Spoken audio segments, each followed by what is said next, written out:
السلام عليكم. لا تنسوا الضغط على زر لايك والاشتراك في القناة. يواجه فريق برشلونة رذيله انتر ميلانو في ذهاب نهائي دوري أبطال أوروبا 2024-2025 اليوم 30 أبريل 2025 في مواجهة مرتقبة بين الفريقين.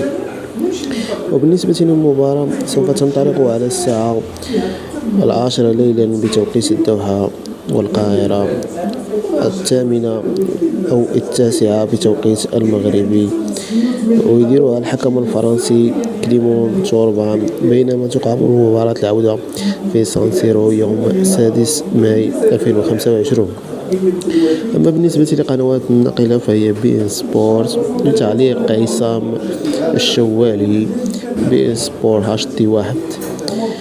ويمكنكم مشاهدة القنوات على بي إن سبورت بجودة عالية.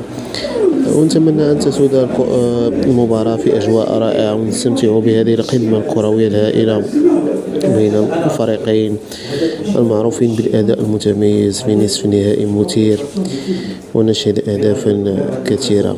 وشكرا لكم على هذه المتابعة، ولا تنسوا الضغط على زر لايك والاشتراك في القناة. وشكرا لكم كثيرا.